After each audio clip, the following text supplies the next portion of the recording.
Hello and welcome to our final diversity, equity, and inclusion presentation. Today we will be discussing a DEI inclusion program proposal for the Utah Symphony and Utah Orchestra, which we will refer to going forward as USUO. My name is Courtney Lubin and I am part of the formal team number 1.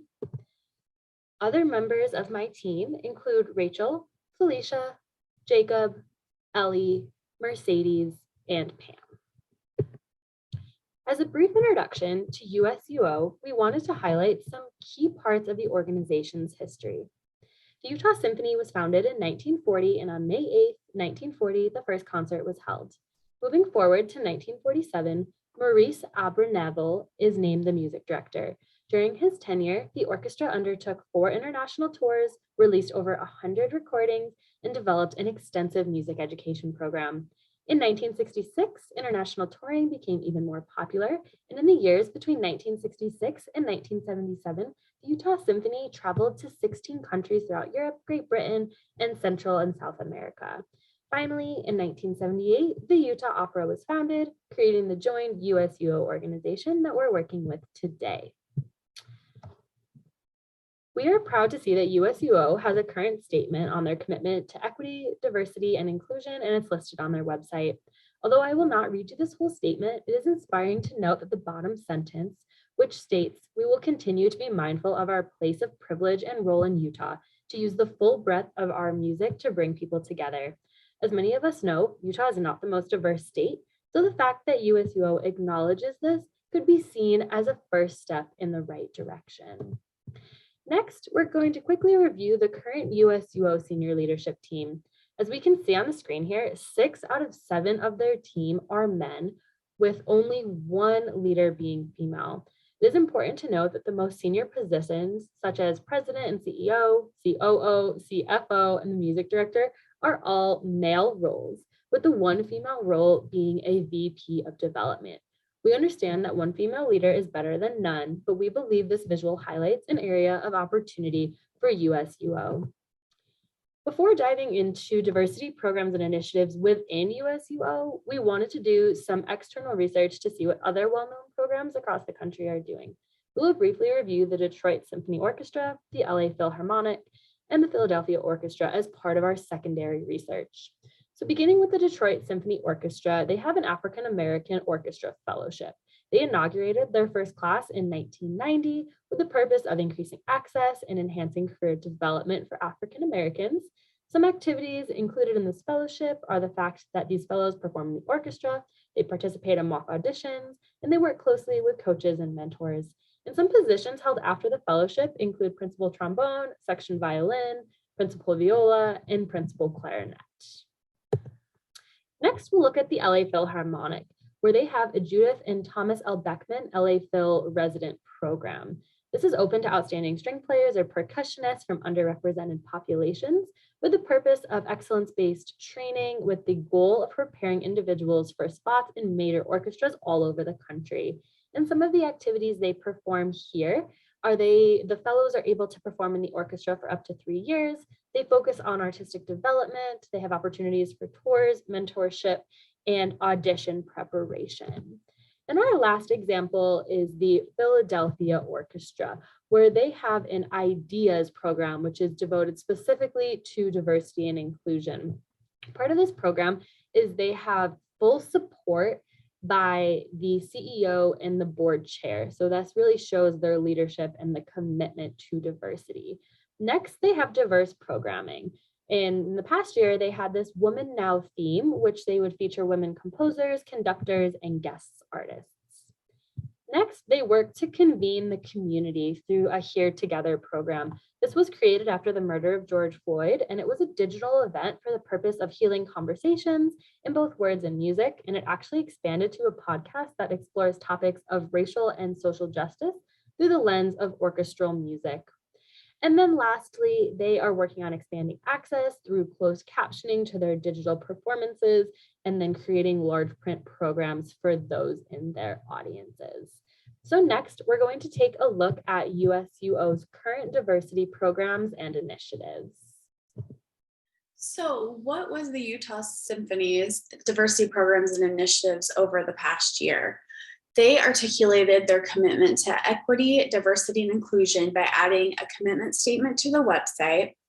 They also had opera performances for children about the first woman elected to public office in Utah. They had a world-renowned violinist presented a public masterclass for trans musicians. There were educational Zoom sessions with residents of the Ute Mountain Reservation. There were classes at Utah International Charter School whose students are primarily refugees. There was a concert series for fifth graders which celebrated the music of Black composers, and an annual access to music concert specifically for autistic and neuroatypical children. So, what diversity-related problems have been identified through this process? There's really no formal plan, and that creates inconsistencies in internal initiatives. Women hold the vast majority of lower paid positions, while men hold the most higher paid decision-making positions. Organization members in less powerful positions feel conversations and decisions are male dominated and often happen without them. Some communities perceive the Symphony's concert series as unapproachable, and overall, members of the organization do not reflect the patrons that they wish to serve. So here are some quotes from employees. We don't have time to go into all of them, but on people of color, that someone said there needs to be no tolerance policy for microaggressions of people of color. As a person of color, I've heard one too many comments about my race from my supervisors and people who are supposed to be my mentors and people I feel safe to turn about to these issues. I dread coming to work every day and being surrounded by toxicity, which that's a really scary thing to hear from an internal employee. So definitely one of the many things that needs corrected. So when we were looking at the survey, who was well represented in the data? What did that look like? So about 47% of those surveyed were members of staff, a little over 23% musicians, almost 20% volunteers, and a little over 9% were board members. Ages were pretty diversified. Everyone was pretty well represented in multiple age groups. So how would you best describe yourself? We had 88% people say they were white, so not a large representation from other ethnicities within that survey. Gender, 67.4 people identified as female, 30% as male. And sexual orientation, 86.9% identified as heterosexual with smaller pieces of the pie from other sexual orientations. And one of the biggest disturbing trends was really reported female salaries. So you can see here from this graph, most of the females make $35,000 to $49,000 a year. And then the second highest group is $65,000 to $79,000 a year. When you compare this to what the males make, 52% of female respondents are paid less than $50,000, while 46% of male respondents make over $80,000. So quite a wide pay gap in the survey respondents. And based on the survey responses, women became less represented as levels increased within the organization. So you can see they're not a manager, supervisor, musician, section player, volunteer. 71% of those were female. As they work their way up to a senior level manager, only 50% of those were female. So there needs to be more representation on all levels of the organization. And people of color were less represented at levels as they increased within the organization. So it's already a very small percentage that people of color represent, but as it moves up in the ranks, it's even less and less from people in leadership positions. So next, we're going to look at proposal and phase approach to solutions. Thanks, Pam. We will now move into our 7-phase plan for integrated diversity management.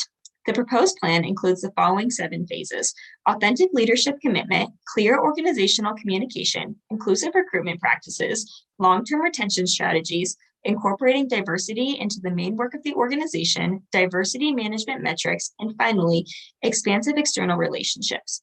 In the next few slides, we will walk through the details of each of these phases. To begin, phase 1 is ensuring authentic leadership commitment. In this phase, management, as well as the board of directors, must ensure they are personally committed to the diversity and inclusion initiatives in order to authentically lead. Through authentic leadership practices, such as emphasizing transparency, genuineness, and honesty, the Utah Symphony and Opera leadership will inspire confidence in their employees to embrace these initiatives. As the current president and CEO has considerable experience with diversity and inclusion work, as well as made a personal commitment to supporting this mission, the company already has a strong, authentic leadership position. In addition to personal commitments, the management and board must also be financially committed to furthering this mission. To do so, the company should commit a percentage of the budget to support training and foster buy-in throughout all levels of the organization. Next, since the work of diversity and inclusion starts at the top, the management team, as well as the board of trustees, must ensure they have a plan in place to increase diversity amongst themselves. The end goal of this plan should be a leadership team that reflects the demographics of the community in which it serves. Additionally, should an opportunity arise to hire a new leadership team member, we recommend adding diversity and inclusion work into the job posting to ensure it is made well aware the focus the company is placing on diversity and inclusion. Finally, we recommend the board reiterate its support of employee task forces and also consider creating a new task force for the Asian and Pacific Islander community. Again, support of these initiatives by the board and leadership teams are critical for the continued success of diversity and inclusion initiatives. Once authentic leadership has been established, focus should move to phase 2, clear organizational communication. Clear organizational communication begins with a common vocabulary and definition of what diversity and inclusion terms mean. Establishing clear definitions from the start will increase implementation speeds and also reduce the potential frustrations that could arise from misunderstandings. Additionally, in light of the historical lack of diversity within classical music, we recommend expanding this effort and really digging into all that diversity can entail. This clear communication and organizational alignment will aid employees in understanding how and why this initiative was created and how critical it is moving forward. Once this alignment is clear among employees, we recommend incorporating diversity and inclusion into the internal and external community communications. A few examples are listed here. Establishing a statement of core values. A statement of core values is a great way to consolidate the company's value, mission, and vision into a single, easily digestible form. This can be used then to guide all decisions faced by the company, as well as serve as the foundation to form a company culture focused around inclusion and belonging. Next, we recommend updating the company website to include a prominent tab on the homepage of the website that makes these diversity and inclusive initiatives evident to all stakeholders with just a single click. Additionally, we would recommend adding translations, specifically Spanish, to increase the accessibility for the 13.65 of Utahns who speak Spanish. Finally, we recommend incorporating diversity and inclusion initiatives into general internal communications. This is a great way to ensure employees are continually aware of new initiatives, as well as aware of the status of the ongoing work. The next phase of the proposal is focused on inclusive recruiting practices. The critical start for inclusive recruiting practices is ensuring hiring managers are provided trainings and resources to support this. Instead of just ensuring the resources focus on the general information, also ensure they focus on why this is beneficial and the benefits it can bring to the company if these practices are implemented. Additionally, ensure these resources cover how to integrate diversity and inclusion into job postings, as well as the interview process, to ensure inclusive practices are being utilized at all phases of the recruitment process. In relation to the current recruitment practices of the Utah Symphony and Opera, the current employment page of the website has very minimal diversity and inclusion information. We recommend creating a section about why diverse talent is part of the company's strategic goals and how diverse experiences give the company a competitive advantage. Additionally, to enhance the recruiting process, ensure females and racial minority recruiters are utilized. As mentioned earlier, currently women are dramatically underrepresented in the Utah Symphony and Opera leadership positions. While women comprise approximately 67% of the staff, only 12.5% of senior staff are women. Overall, the vast majority of the organization's decision makers are white men. Thus, future inclusive recruiting is a great place to begin correcting this disparity. During the interview process, commit to not hiring or potentially beginning the interview process until at least 2 minority applicants are included in the candidate pool. Additionally, ensure interview panels have at least 1 woman and 1 person of color. Finally, to aid in the reduction of the historic entry barriers to the classical music world, a fellowship program for underrepresented musicians to perform with and receive additional education from the Utah Symphony and Opera should be established. Efforts to build this program will be a long-term effort, but necessary endeavor to ensure future recruitment efforts are more diverse and inclusive. Now we'll hand it off to Felicia for phase 4. Phase 4 of our proposal is long-term retention strategies. Many employees are inclined to work at lower salaries in exchange for the fulfillment they gain from working for a nonprofit organization. Although higher pay will help retention, creating a company culture that fosters a sense of belonging can be just as powerful and far less expensive. We will move through several recommendations in this phase. As one of our top recommendations, we recommend mandatory company-wide half-day quarterly training on EDIB issues for all stakeholders, including senior management and board members. Professional DEI educators should be hired to speak on a range of EDIB and leadership topics. For mentoring and internships, we recommend continuing EDIB education to support those who act as mentors. Mentoring should take many forms, both formal and informal.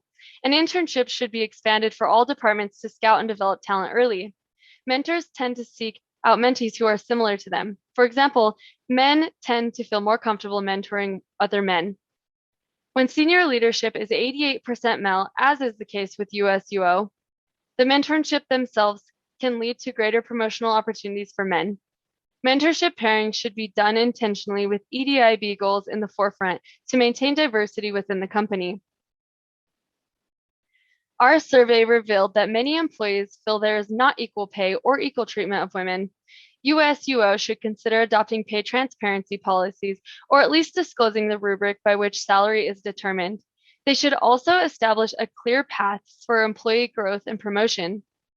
The Company Culture Committee has led an effort to recognize the achievement of staff, but this should be expanded to include more public forms of recognition, such as featuring top performing staff on social media the same way the musicians are featured.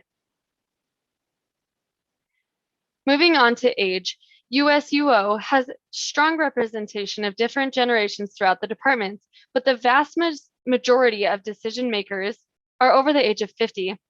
Integrating younger generations into the decision-making process promotes innovation and healthy risk-taking.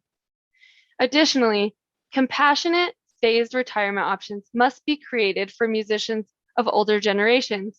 We recommend a task force of recently retired and soon to be retired musicians be formed to help staff address this issue and develop solutions.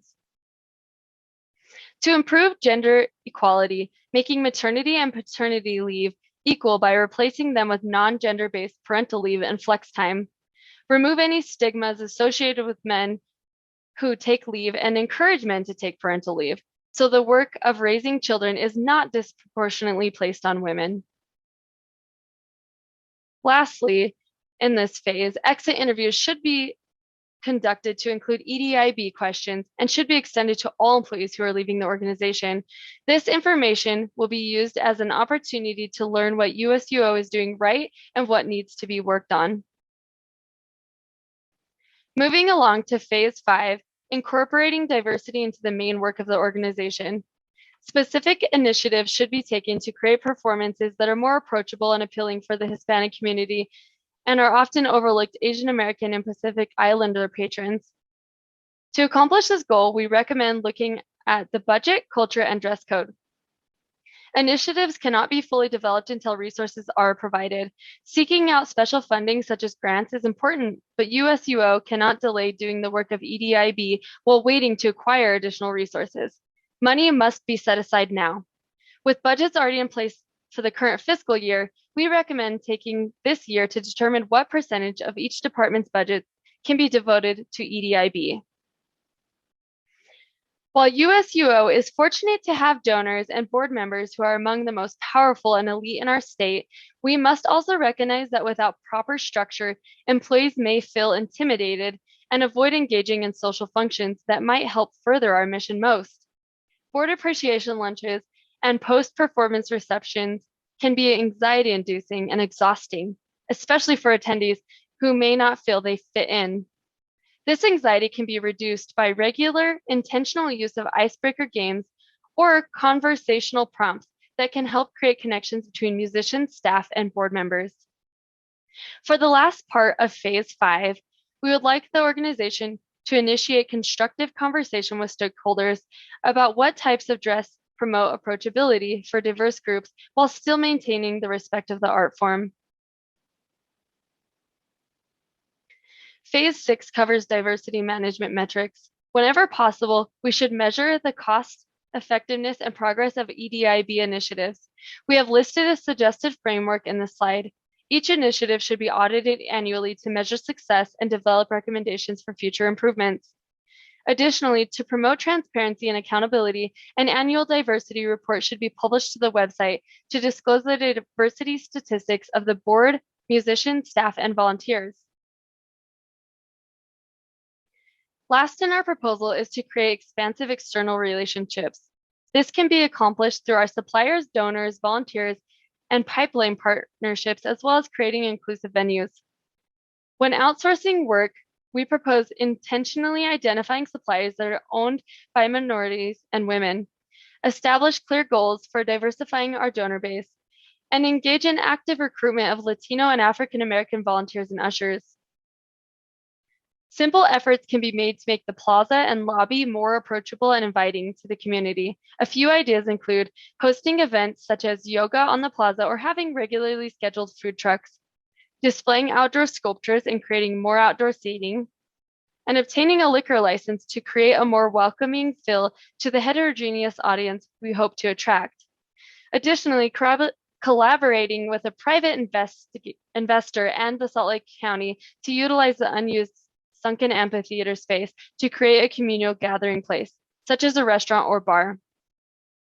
Lastly, creating a pipeline for diverse musicians will be amongst the greatest long-term challenges. Bidirectional collaborative partnerships will need to be prioritized. Currently, USUO has ties to music programs on the west side, as well as to youth orchestras on the east side. Collaborating more formally with these organizations, as well as partnering with mentor programs, can go a long way towards generating a pipeline of diverse talent into the organization. In summary, EDIB requires a rich profusion of initiatives, all of which must be implemented in a reinforcing manner. When the work is integrated throughout all facets of USUO, equity, diversity, inclusion, and belonging will become intrinsic to the organization.